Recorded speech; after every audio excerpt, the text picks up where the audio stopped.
So I'm gonna show you how to mix primer real quick. Don't get confused, these are just the containers I saved it in.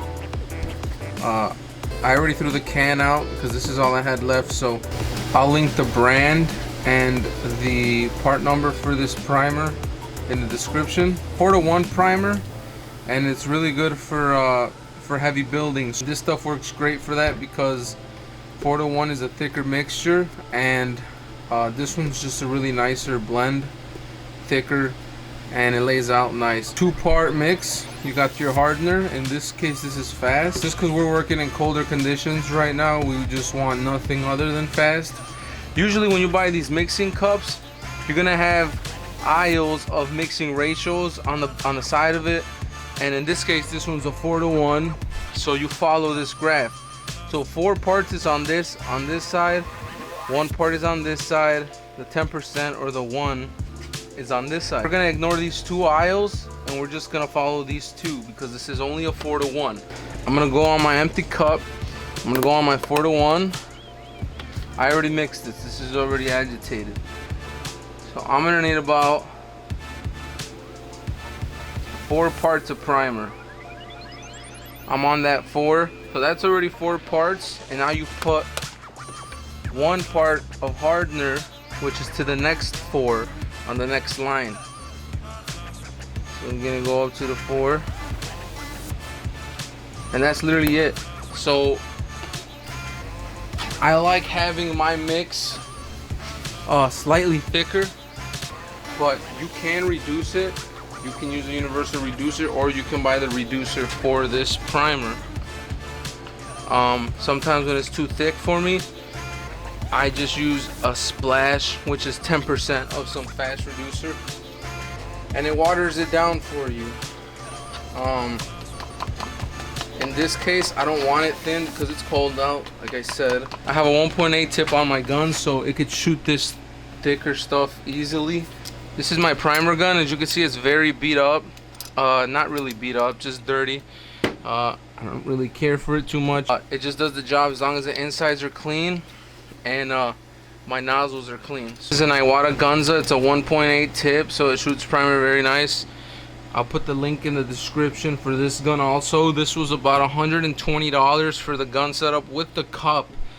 So really bang for its buck, especially since it's a reputable brand, and for it being 120 bucks, it's definitely worth it.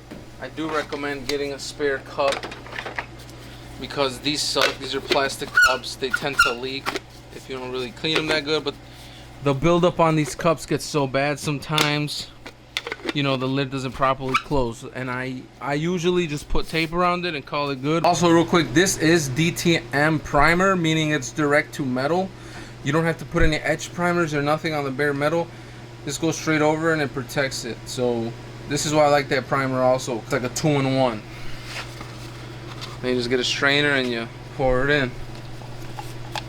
Alright, so I'm gonna do a wide angle of the primering first. This is right now left in 80 grit. I didn't fine tune it with anything because this will get reprimed. So this isn't going to be the first prime at all. This is just the first coat. I'm going to put 4 to 5 coats on this, and then when it's ready for the reprime, we sand it all back down with a super fine grit, and then we work our way up from there. So check it out.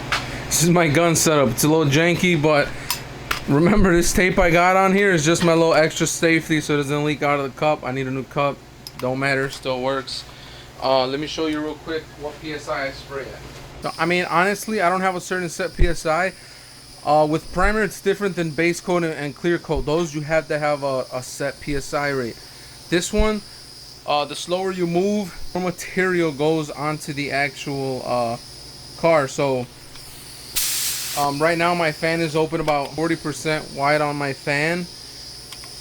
That's what I have my fan open to right now. It's not too wide because I want more material to be on the surface that I'm spraying. So for this, I'd say about a good 15, 16 PSI, and move slow with it.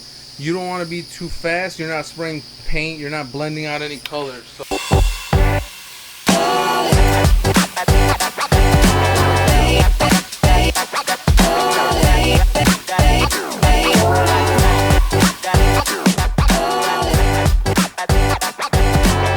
both both of our sides are pretty much primed now. Besides other little things that need to be done, like, you know, getting the back firewall and stuff painted.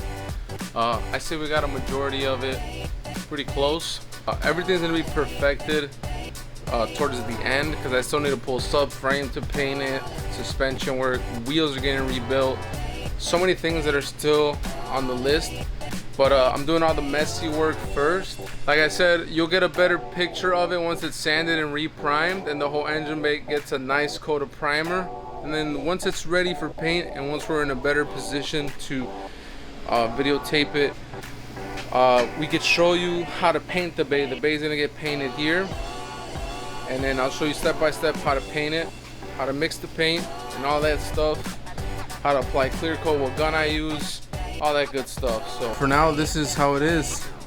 We got both strut towers in primer, rails in primer, and the tubes in primer. It looks real clean. It's all these holes get covered by the fender.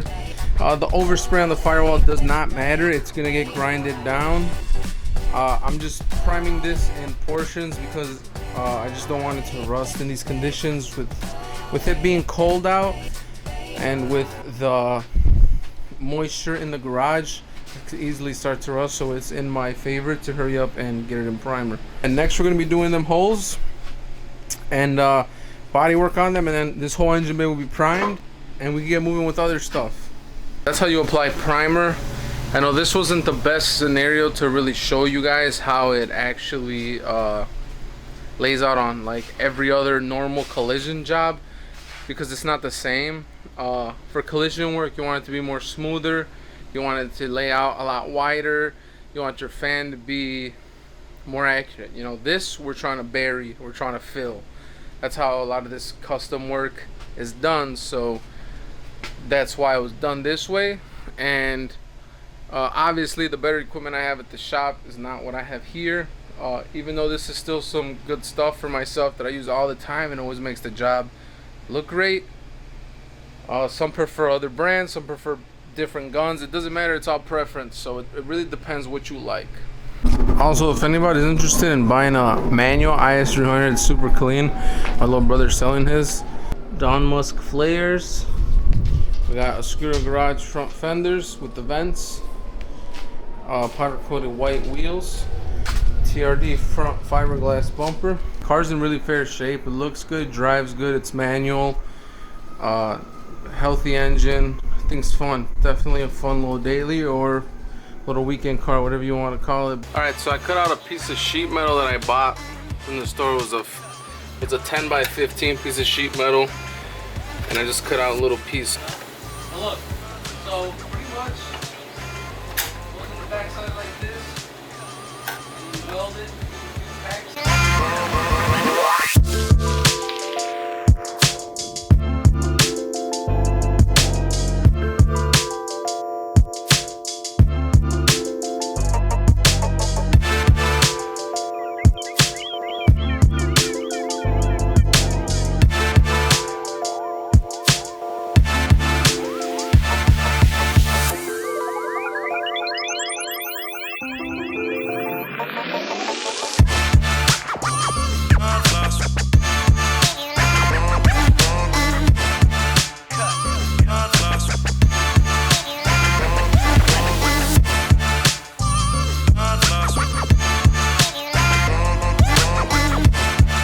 Like I said, welding is not my skill. I'm not a pro at it. I am by far anywhere near beginner. I don't know.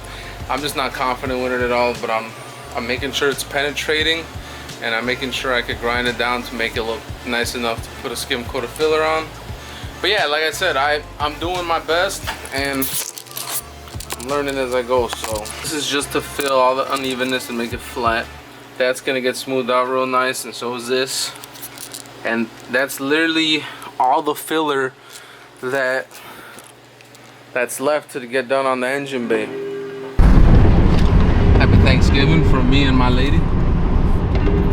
Hey Georgie, what's up, buddy?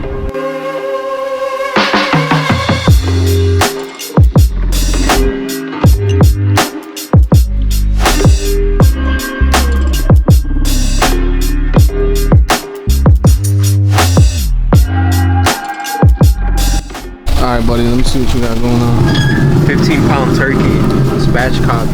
Yes, sir. That's not no unseasoned turkey right there. Nope, it's gonna be wet, not dry. I hope so, yeah. That's what I'm hoping for. Oh my god, that's man. Beautiful. Oh, What you think? we're perfect. Yes, sir.